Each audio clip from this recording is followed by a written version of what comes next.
ఏది అయినా చెయ్యి ఆచి చికెన్ మసాలా. తమిళనాడు ఎమ్మెల్యేలకు కారు డ్రైవర్ సౌకర్యాన్ని కల్పిస్తూ విజయ్ సర్కార్ కీలక నిర్ణయం తీసుకుంది.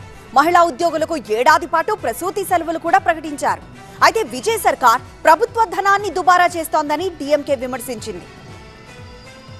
ఎమ్మెల్యేలకు తమిళనాడు సీఎం విజయ్ వరాలు ప్రకటించారు. ప్రతి ఎమ్మెల్యేకి వాహన సదుపాయం, నెలకు 75,000 రూపాయల వెహికల్ అలవెన్స్ ఇస్తూ అసెంబ్లీలో ప్రకటన చేశారు.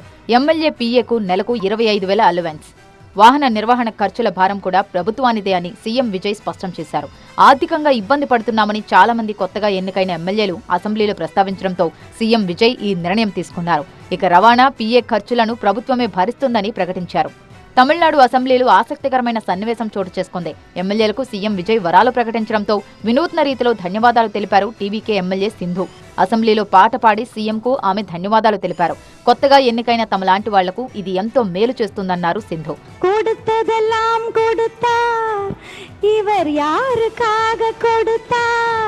తమిళనాడు విజయ్ ప్రభుత్వం మరో కీలక నిర్ణయం తీసుకుంది. విద్యార్థుల నిరసనలపై గత 14వ తేదీన జారీ చేసిన ఆదేశాలపై వెనక్కి తగ్గింది. విద్యార్థుల నిరసనలపై విధించిన ఆంక్షలను తొలగిస్తూ ఉత్తర్వులు జారీ చేసింది. విద్యార్థుల ఉద్యమంపై ఆంక్షలను సీజేపీతో పాటు విపక్షాలు తీవ్రంగా ఖండించాయి. లెఫ్ట్ పార్టీలు కూడా ప్రభుత్వ నిర్ణయాన్ని తీవ్రంగా తప్పుబట్టాయి. దీంతో విద్యార్థుల నిరసనలపై విధించిన ఆంక్షలను తొలగిస్తున్నట్టు ప్రభుత్వం ప్రకటించింది. అయితే మహిళా ఉద్యోగులకు ఏడాది పాటు ప్రసూతి సెలవులను విజయ్ ప్రభుత్వం ప్రకటించడంపై వివాదం రాజుకుంది. మిత్రపక్షం కాంగ్రెస్ నుంచి కూడా ఈ నిర్ణయంపై వ్యతిరేకత వచ్చింది. డీఎంకే కూడా విజయ్ సర్కార్ తీరును తప్పుపట్టింది. ప్రభుత్వ ధనాన్ని టీవీకే దుబారా చేస్తోందని డీఎంకే నేతలు మండిపడుతున్నారు. మరోవైపు తమిళనాడు రాజకీయాలను కొత్త సీఎంఓ ఆఫీస్ టెండర్ కుదిపేస్తోంది. సీఎం విజయ్ ప్రభుత్వంపై తొలిసారి అవినీతి ఆరోపణలొచ్చాయి.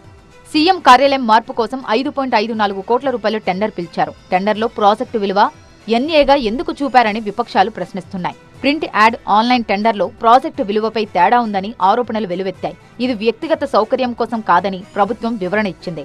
టెండర్ ప్రక్రియ పూర్తి కాకముందే కొత్త సీఎంఓలో నిర్మాణ పనులు ప్రారంభించారని డీఎంకే, బీజేపీ నేతలు విమర్శిస్తున్నారు. కొత్త సీఎం కార్యాలయం అవసరం ఎందుకు వచ్చిందని సీఎం విజయ్ని విపక్ష నేతలు ప్రశ్నిస్తున్నారు.